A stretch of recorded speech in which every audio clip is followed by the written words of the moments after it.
नमस्कार मित्रांनो, मी प्राध्यापिका सौ आशा अरविंद आकरे, वर्ग 12वा मध्ये समाजशास्त्र या विषयाअंतर्गत तुम्हाला नवीन पाठ शिकवत आहे. पाठाचं नाव आहे भारतीय समाजाचा परिचय. मित्रांनो, मानव हा समाजामध्ये राहतो. हा समाजशील प्राणी आहे. तो समाजामध्ये राहतो. पण तो केव्हापासून समाजामध्ये राहतो, कसा राहतो, या सगळ्या गोष्टींचा आपल्याला अभ्यास करायचा आहे. आणि याचा अभ्यास आपण भारतीय समाजाचा परिचय या पाठामध्ये करणार आहोत. या पाठाचे मुख्य 3 भाग आहेत. प्राचीन आणि मध्ययुगीन भारत, दुसरा आहे वसाहतकालीन भारत आणि तिसरा आहे स्वातंत्र्योत्तर काळातील भारत. तर मित्रांनो, मनुष्य प्राणी हा समाजामध्ये राहतो. समाजशास्त्र 19व्या शतकाच्या मध्यवर्ती युरोपमध्ये उदयाला आला आणि या समाजशास्त्राचे जनक ऑगस्ट कॉम्ट त्यांना म्हटले जाते. समाजशास्त्र हे भूतकाळ आणि वर्तमान काळामध्ये मानवी वर्तनावर प्रभाव पाडणारी विविध कारणे, परिस्थिती, घटना आणि क्रिया यांचे आकलन करीत असते. आपली विचारसरणी आणि कृती, प्राधान्यक्रम, आपल्या आवडीनिवडी, आपले पूर्वग्रह, श्रद्धा, आचार आणि दैनंदिन जीवनातील त्यांचे अनुकरण करतो. असे धार्मिक विधी यासारख्या अनेक गोष्टींचा समावेश होत असतो. भारतीय संस्कृतीचा उगम हजारो वर्षांपूर्वी झाला. प्राचीन काळातील समाज जीवन आपल्या कशा प्रकारे समजते असा प्रश्न आपल्या समोर निर्माण होतो. तर हे कशामुळे समजते आपल्याला? तर पुरातन वस्तू.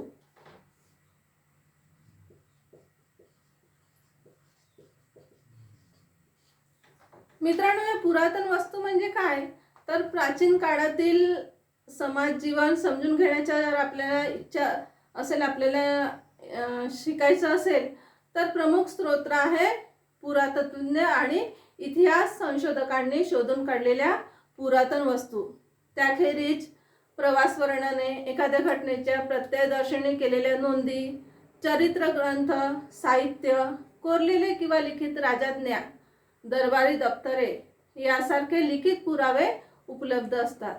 मित्रांनो, पुरातन वस्तू म्हणजे काय? तर पुरातन वस्तू म्हणजे प्राचीन संस्कृतीची ओळख पटवून देणाऱ्या वैशिष्ट्यपूर्ण मानवनिर्मित वस्तू. काय आहे पुरातन वस्तू म्हणजे? पुरातन वस्तू म्हणजे प्राचीन संस्कृतीची ओळख पटवून देणाऱ्या वैशिष्ट्यपूर्ण मानवनिर्मित वस्तू.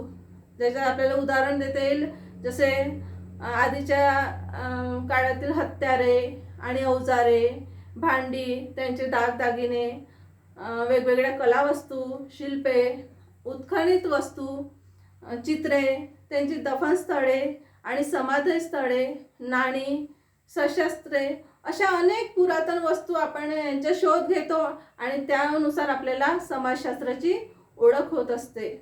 त्याखेरीज मानवी अस्थी आणि प्राण्यांची हाडे, जीवाश्म, प्राचीन स्थळांचे भौगोलिक स्थान या गोष्टीही प्राचीन काळातील समाज जीवन समजून घेण्यासाठी उपयुक्त असतात. तर मित्रांनो, आपण पहिला पॉईंट पाहूया, प्राचीन आणि मध्ययुगीन भारत. आपल्या समाजशास्त्राची आपल्याला ओळख करायची आहे, तर सगळ्यात आधी पाहूया प्राचीन आणि मध्ययुगीन भारत. मित्रांनो, प्राचीन आणि मध्ययुगीन भारत कसं होतं, तिथले संस्कृती कशी होती, तिथलं धार्मिक आचार प्रणाली कशी होती, तेथील समाजातील स्त्रियांचे स्थान कसे होते, शिक्षण पद्धती कशी होती, जीवन कसे होते, या सगळ्यांचा अभ्यास या भागामध्ये आपण करणार आहोत. समाजशास्त्राच्या यावर्षीच्या अभ्यासक्रमात काही निवडक वैशिष्ट्यपूर्ण पैलूंच्या आधारे आपण प्राचीन आणि मध्ययुगीन काळातील भारतीय समाज कसा होता हे जाणून घेणार आहोत. त्यामध्ये आपण पाहणार आहोत धार्मिक श्रद्धा प्रणाली आणि आचार, स्त्रियांचे समाजातील स्थान, शिक्षण पद्धती, समाज जीवन आणि नागरीकरण. मित्रांनो, आपल्या भारतामध्ये अनेक संस्कृती होऊन गेल्या. त्यामध्ये मुख्य हडप्पा संस्कृती. तर ह्या हडप्पा संस्कृतीचा काळ हा इसवी सन पूर्व 2600 ते 1500 असा होता. त्यानंतर आहेत वेदकालीन भारत. वेदकालीन भारत याचा काळ आहे इसवी सन पूर्व 1500 ते 500. त्यानंतर दुसरं नागरीकरण झालं, याचा काळ आहे इसवी सन पूर्व 500 ते 200. त्यानंतर अभिजात काळ आहे इसवी सन पूर्व 200 ते इसवी सन 650. आणि त्यानंतरचा काळ आहे मध्ययुगीन भारत. तर हा काळ आहे इसवी सन 650 ते 1500 पर्यंतचा. मित्रांनो, धार्मिक श्रद्धा प्रणाली आणि आचार या भागामध्ये आपण हिंदू धर्म, बौद्ध धर्म, जैन धर्म, ख्रिश्चन धर्म, इस्लाम धर्म, पारसी धर्म असे सगळ्या धर्मांच्या थोडक्यामध्ये अभ्यास करणार आहोत.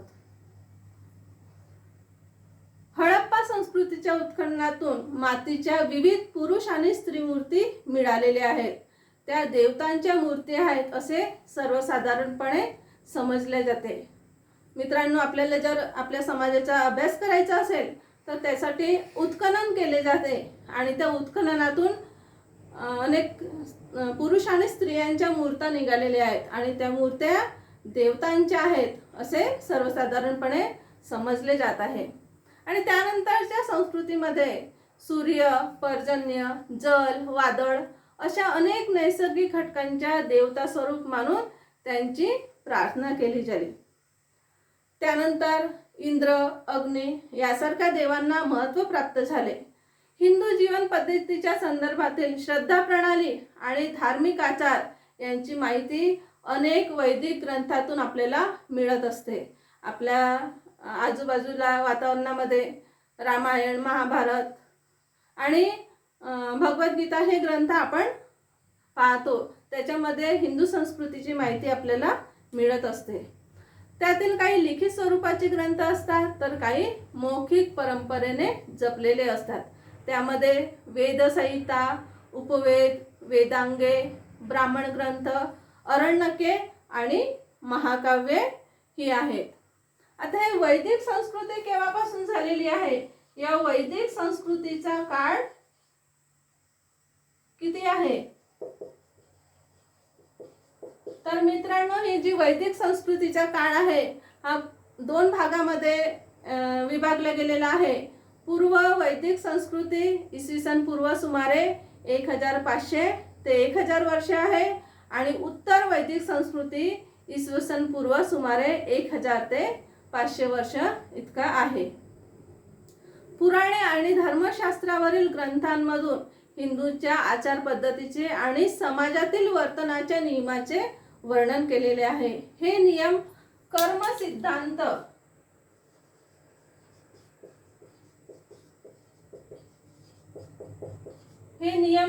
सिद्धांत यावर आधारलेले आहेत. यालाच आपण कार्यकारण परंपरेचा सिद्धांत असेही म्हटले जाते. मित्रांनो, तुम्हाला माहीतच असेल, करावे तसे भरावे, जैसी करणी वैसी भरणी. तर हे सगळं कर्म सिद्धांत आपल्या हिंदू संस्कृतीमध्ये सांगितलेलं आहे. जन्ममृत्यूच्या चक्रावर हिंदूचा विश्वास असतो. त्यानुसार व्यक्तीच्या एका जन्मातील कर्मसंचित पुढच्या जन्माचा आलेख निश्चित करते. जीवात्मा हा मोक्ष प्राप्त होईपर्यंत पुन्हा पुन्हा जन्म आणि पुन्हा पुन्हा मृत्यू या चक्रामध्ये अडकलेला असतो. मित्रांनो, हिंदू संस्कृतीमध्ये पुनर्जन्माला महत्त्व आहे. आपण ज्याप्रमाणे कर्म करू त्याप्रमाणे आपला जन्म होत असतो असे मानले जाते. हिंदू धर्मामध्ये 4 पुरुषार्थांना महत्त्व आहे.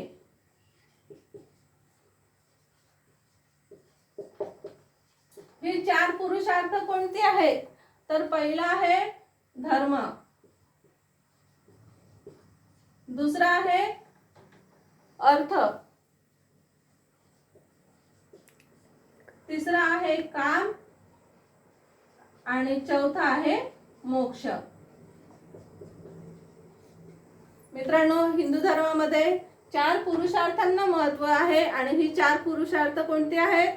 तर धर्म, अर्थ, काम आणि मोक्ष. आता धर्म म्हणजे काय? तर धर्म म्हणजे फलाची आशा न करता निरपेक्ष वृत्तीने विहित कर्म करीत राहणे.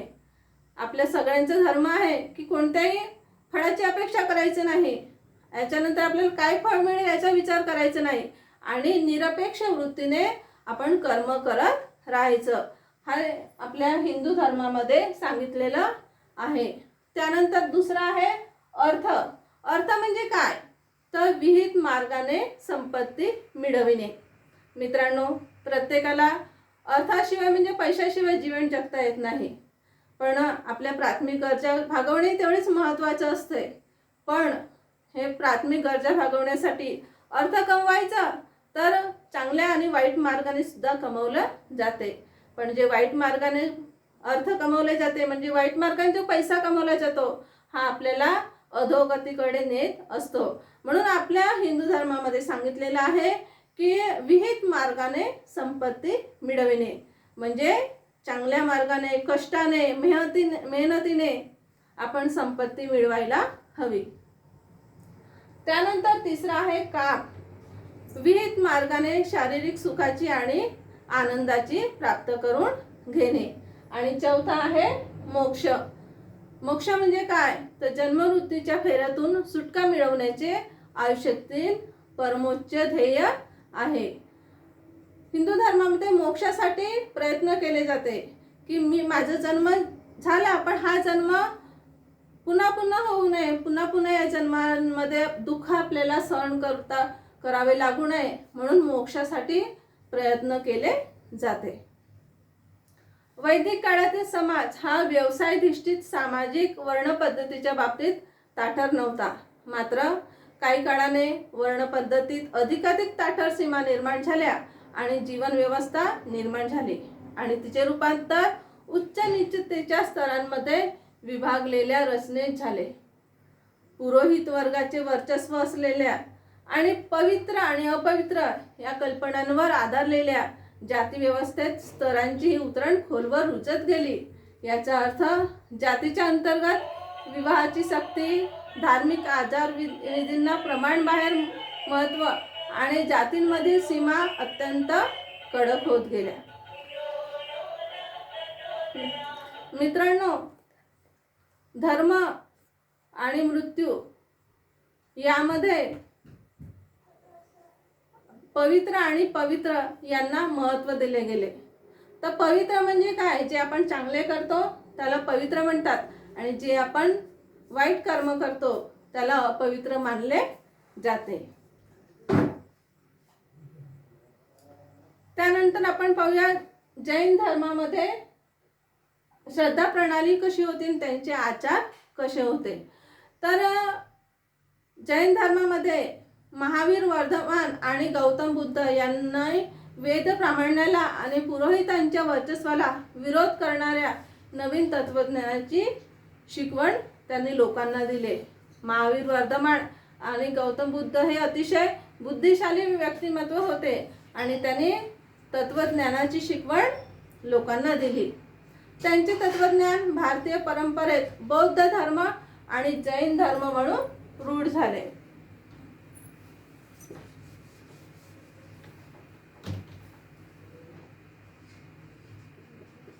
बौद्ध धर्म आणि जैन धर्म म्हणून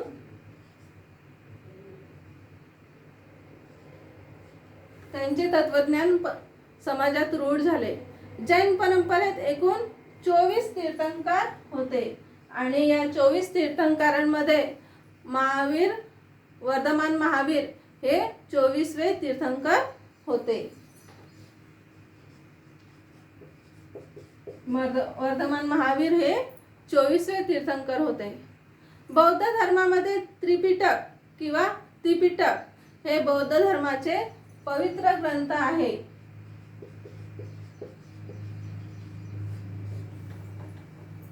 हे त्रिपिटक हे ग्रंथ पाली या भाषेमध्ये लिहिलेले होते. गौतम बुद्धांनी भिक्खू संघ स्थापन केला आणि भिक्खू संघाला अत्यंत महत्त्वाचे स्थान दिले. मौर्य सम्राट अशोकाच्या आश्रयामुळे त्याचा प्रसार भारताच्या सीमा ओलांडून तिबेट, चीन, मंगोलिया, म्यानमार, जावा, सुमित्रा, श्रीलंका अशा बाहेरील अनेक प्रदेशांमध्ये सुद्धा झाला. तुम्हाला माहीतच असेल मित्रांनो, बौद्ध धर्म संपूर्ण जगामध्ये पसरलेला आहे. बौद्ध धर्मामध्ये हीनयान आणि महायान असे दोन स्वतंत्र पंथ निर्माण झाले.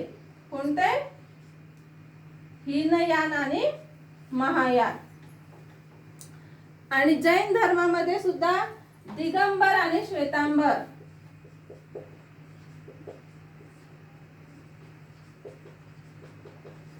असे दोन पंथ निर्माण झाले. बौद्ध धर्मामध्ये हीनयान आणि महायान असे दोन पंथ निर्माण झाले आणि जैन धर्मामध्ये दिगंबर आणि श्वेतांबर असे दोन पंथ निर्माण झाले. मध्ययुगीन कालखंडात इसवी सन सुमारे 600 ते 1500 भारतामध्ये काही धर्म बाहेरून सुद्धा आले आणि त्यामध्ये ख्रिश्चन धर्म, इस्लाम धर्म, पारसी धर्म यांचा समावेश होतो.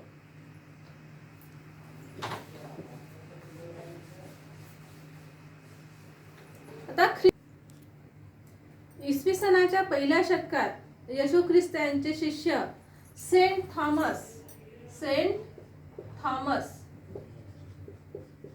यांनी सेंट थॉमस हे त्यांच्यासोबत दक्षिण भारतातील मलबारच्या किनाऱ्यावर ख्रिश्चन धर्म घेऊन आले. येशू ख्रिस्तांच्या अनुयायांना ख्रिश्चन म्हणून ओळखण्यात येऊ लागले. काय ओळखण्यात येऊ लागले? ख्रिश्चन म्हणून ओळखण्यात येऊ लागले. ख्रिश्चन धर्म हा एकेश्वरवादी आहे. एकेश्वरवादी म्हणजे एकाच परमेश्वरावर विश्वास ठेवणे. ख्रिश्चन धर्म हा एकेश्वरवादी आहे. ते ख्रिश्चन धर्माचे लोक फक्त येशू ख्रिस्तावरच विश्वास ठेवतात. प्रेम हे ख्रिश्चन धर्माचे पायाभूत तत्व आहे आणि सर्व ख्रिश्चन धर्मीयांच्या मनात प्रेषित येशू ख्रिस्तांच्या मृत्यू आणि पुनरुत्थान याबद्दल विश्वास असतो. भारतामध्ये इस्लामाचे आगमन इसवी सनाच्या 6व्या शतकामध्ये झाले. इस्लाम हा धर्म सुद्धा एकेश्वरवादी आहे. ते फक्त अल्लालाच म्हणतात. पवित्र पुराण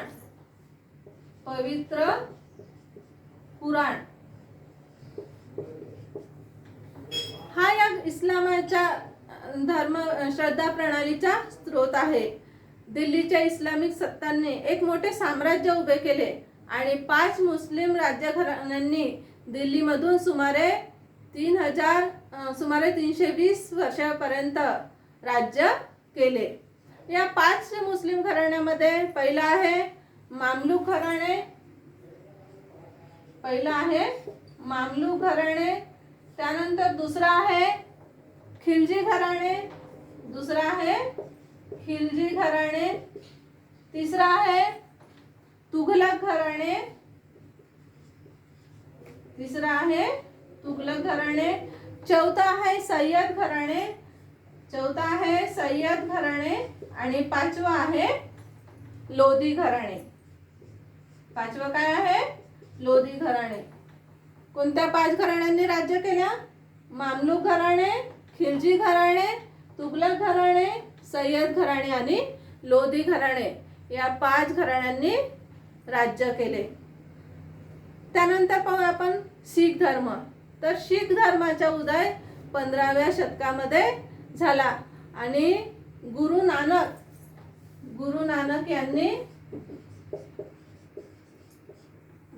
यांनी इसवी सन 1469 ते 1539 गुरु नानक यांनी शीख धर्माची स्थापना केली. श्री गुरु ग्रंथ साहिब हा त्यांचा पवित्र ग्रंथ आहे. कोणता? श्री गुरु ग्रंथ साहिब.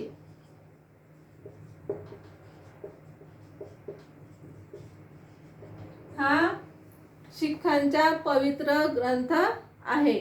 सार्वजनिक स्वयंपाकघराला पंजाबी भाषेमध्ये लंगर म्हणतात आणि सर्व शीख गुरुद्वारांमध्ये लंगर असतो. तर इथं आपण धार्मिक श्रद्धा प्रणाली आणि त्यांचे आचार हे पाहिलं. आता दुसरा पॉइंट पाहूया, भारतीय स्त्रियांचे समाजातील स्थान. दुसरा पॉइंट पाहूया, भारतीय स्त्रियांचे भारतीय स्त्रियांचे समाजात सामाजिक स्थान.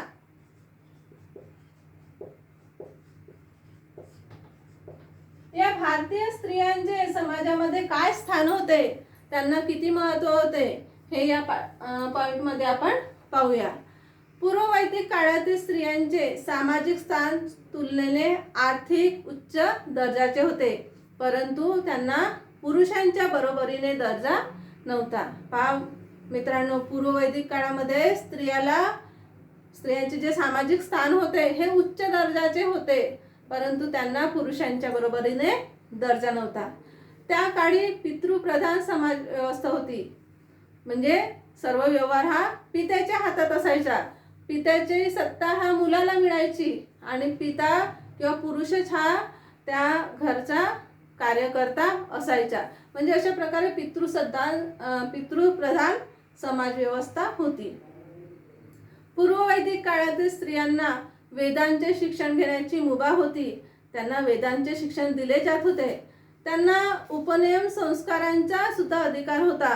ऋग्वेदामध्ये वेदविद्या प्राप्त केलेल्या स्त्रियांना अत्यंत मानाचे स्थान होते.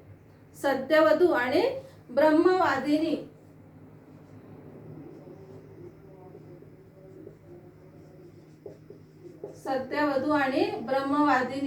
असे या स्त्रियांचे दोन प्रकार होते. तर ही ब्रह्मवादिनी स्त्री म्हणजे काय, तर ब्रह्मवादिनी स्त्री म्हणजे उपनयनाचे संस्कार प्राप्त झाल्यानंतर वेदांचे शिक्षण घेऊन वेदविद्येत पारंगत झालेल्या स्त्रिया त्या आजन्म अविवाहित राहून वेदांचे अध्ययन आणि अध्यापन करीत असत. ह्या ब्रह्मवादिनी स्त्रिया आजीवन अविवाहित राहायच्या आणि वेदांचे अध्ययन आणि अध्यापन करत असायच्या. ह्या वेद प्राप्त झालेल्या स्त्रियांमध्ये, वेद आणि उपनिषदांचे ज्ञान प्राप्त केलेल्या स्त्रियांमध्ये अपाला, घोषा,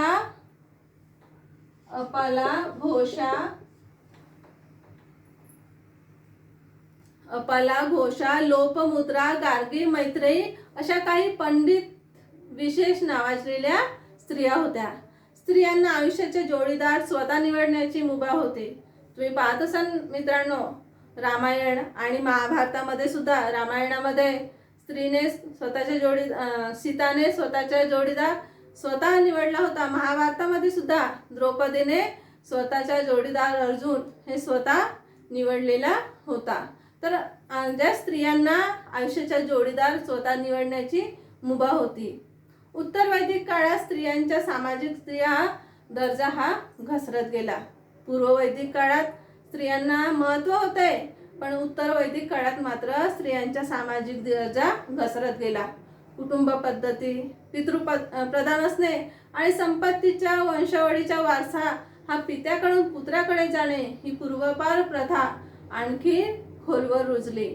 त्यामुळे स्त्रियांनी जन्मापासून विवाहापर्यंत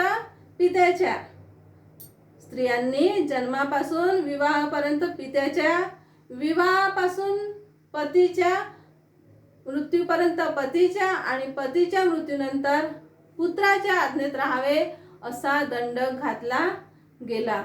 पहा मित्रांनो, स्त्रियांवर किती दंड घातले गेले की जन्मापासून विवाहापर्यंत तिने पित्याच्या आज्ञेत राहायचे आणि विवाहानंतर पतीच्या आज्ञेत राहायचे आणि पतीचा मृत्यू झाल्यानंतर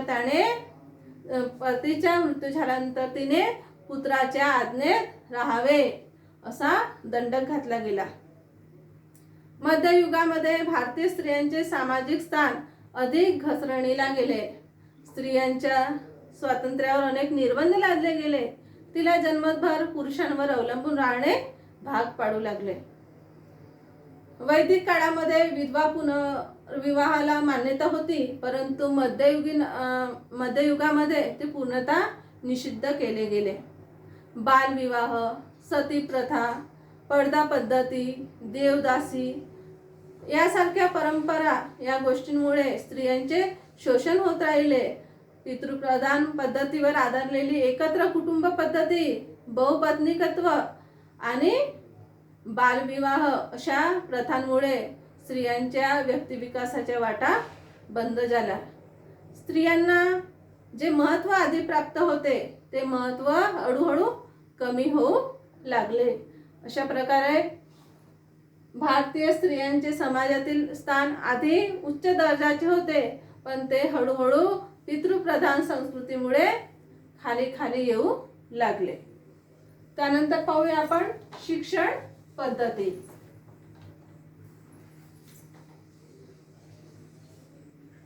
तिसरा आहे शिक्षण पद्धती. प्राचीन आणि मध्ययुगीन काळामध्ये शिक्षण पद्धती कशा प्रकारे होती हे या पॉइंट मध्ये आपण पाहणार आहोत. हडप्पा संस्कृतीच्या मुद्रांवरील लेखांच्या आधारे हे स्पष्ट होते की या संस्कृतीचे लोक लिपीचा वापर करत होते.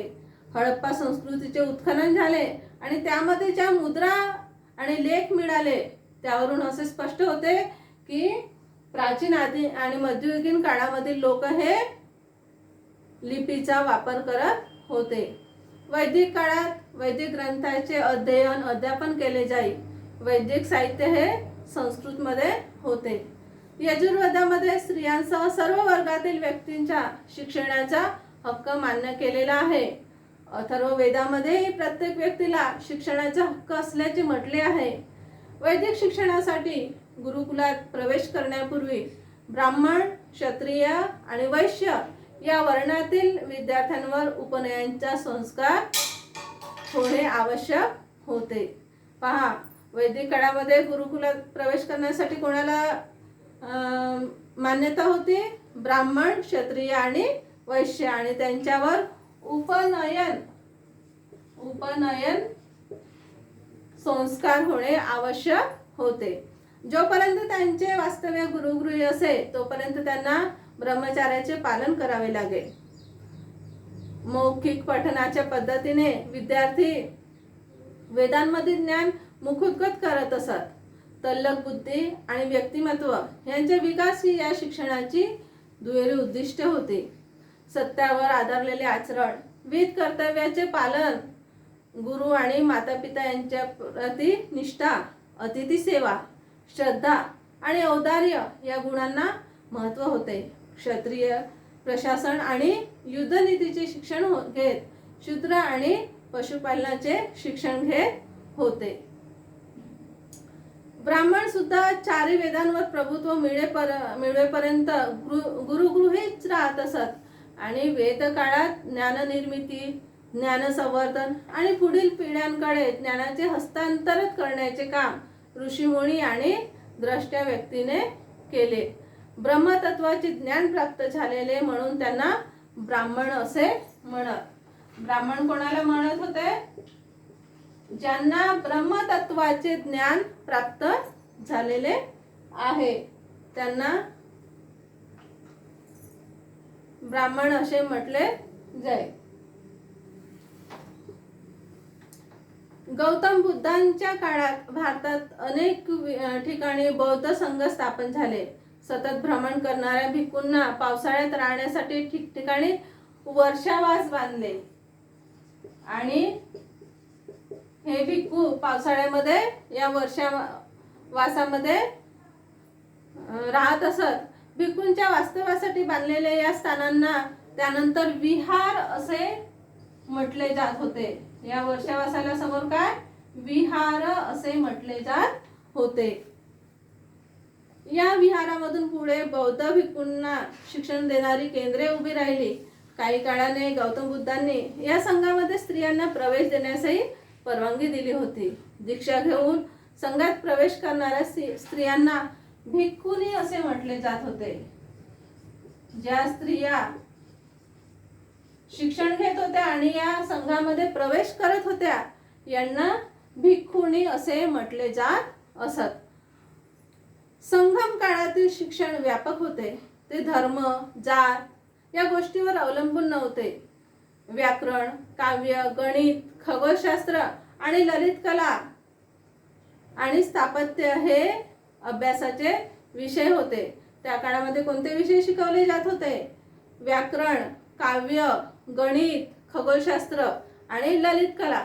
ललित कला म्हणजेच संगीत, नृत्य, नाटक, चित्रकला आणि शिल्पकला इत्यादी कला त्यांना शिकवल्या जात होते. मध्ययुगातील शिक्षण पद्धतीमध्ये इस्लामच्या शिक्षणाला महत्त्व प्राप्त आले. भारतातील मध्ययुगीन इस्लामिक शिक्षणाशी निगडीत असलेल्या 3 प्रमुख मूलभूत संस्था आहेत.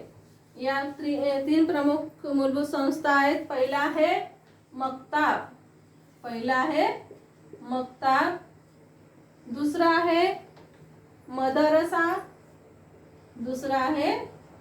मदरसा आणि तिसरा आहे खानक्वा. तिसरं काय आहे? खानक्वा. तर या 3 संस्थांमधून इस्लाम धर्मामध्ये शिक्षण दिले जात होते. तर मक्ताब म्हणजे काय? तर मशिदीशी संलग्न असणारी प्राथमिक शिक्षण देणारी संस्था. मक्ताब म्हणजे प्राथमिक शिक्षण देणारी संस्था. मदरसा म्हणजे मस्जिदीशी संलग्न असणारी उच्च शिक्षण देणारी संस्था. आणि खानक्वा म्हणजे अल्लाहविषयीच्या परमोच्च तत्वांचे शिक्षण देणारी सुफी केंद्रे. अशा प्रकारे या 3 मूलभूत संस्थांमधून इस्लाम धर्मामध्ये शिक्षण दिले जात असे. आताही तुम्हाला मदरसा पुष्कळशा ठिकाणी दिसून येतात. मक्तबमध्ये साधारणपणे वयाच्या 4थ्या वर्षी प्रवेश दिला जाईल. त्यासाठी एक धार्मिक विधी करावा लागेल.